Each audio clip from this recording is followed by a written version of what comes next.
ஒரு ஜாதகத்துல திருமண தடை இருக்கா இல்லையான்னு எப்படி தெரிஞ்சுப்பீங்க? யாருக்கு டிலேவா மேரேஜ் நடக்குது? அதை எப்படி நம்ம முன்கூட்டியே தெரிஞ்சுக்க முடியும்?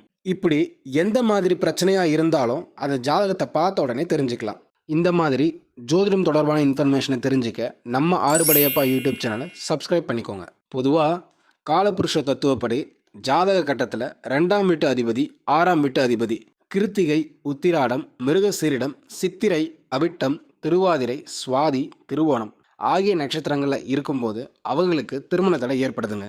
இப்போ நான் சொன்னது பொது விதி தான். ஒவ்வொரு ஜாதகத்துக்கும் மாறுபடும். 30 வயதை கடந்த ஆண்களும் சரி, 40 வயதை கடந்த பெண்களும் சரி, ஏன் இன்னும் திருமணம் நடக்கலைன்ற உங்களுடைய ஏக்கம் எனக்கு தெளிவாக புரியுதுங்க.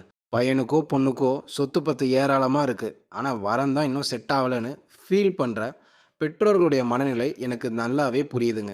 இப்படி வாழ்க்கையில் எப்போ தான் திருமண பந்தம் ஏற்படும், இனிமையான வாழ்க்கையாக மாறணும் காத்துக்கிட்டு இருக்க எல்லோருக்கும் இந்த பதிவு ஜாதகப்படி ஏன் தாமதமாக நடக்குது நமக்கு திருமணம் அப்படின்றத புரிஞ்சுக்கிறதுக்கு உதவியாக இருக்கும். இது மட்டும் இல்லை, 3ஆம் வீட்டு அதிபதி 5ஆம் வீட்டு அதிபதி தங்களுக்குள்ள பரிவர்த்தனையோ இல்லை ஒரே நட்சத்திர சாரத்தில் இருந்தாலோ அவங்களுக்கு திருமண தடை ஏற்படுது. திருமணம் நடக்க ரொம்ப காலதாமதமாகுது. இந்த விதி ஏற்கனவே கணவன் மனைவியாக இருக்கிறவங்க வாழ்க்கையில் கூட பெரிய சிக்கலை உண்டாக்குதுங்க. அது எப்படின்னா, அவங்களுடைய தாம்பத்தியம் அந்த அளவுக்கு சிறப்பாக இல்லை.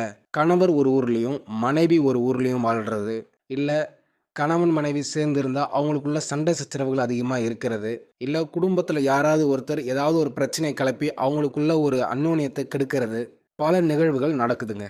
அது மட்டும் இல்லைங்க, 10ஆம் வீட்டு அதிபதியும் 6ஆம் வீட்டு அதிபதியும் உத்திராடம், திருவோணம், அவிட்டம், சதயம், பூரட்டாதி, ரோகிணி, சுவாதி ஆகிய நட்சத்திர பாதங்களில் இருக்கும்போது அவங்களுக்கு திருமண தடை கண்டிப்பாக நடக்குது. திருமணம் நடக்கிறதுல மிகப்பெரிய காலதாமதம் ஏற்படுது. இந்த மாதிரி கிரகநிலைகள்லாம் இல்லைங்க, அப்புறம் ஏன் இன்னும் திருமணம் நடக்கலைன்னு யாராச்சும் இருந்தீங்கன்னா அவங்க ஜாதகத்தில் மற்ற கிரகநிலைகளை ஆராய்ந்து தான் ஒரு முடிவுக்கு வர முடியும். சரி, இந்த திருமண தாமதம் எதனால் நடக்குது அப்படின்னு என்னைக்காவது யோசிச்சதுண்டா? எந்த ஒரு விஷயமும் சரி, தள்ளி போகிறதுக்கு ஒரே ஒரு காரணம் தான்.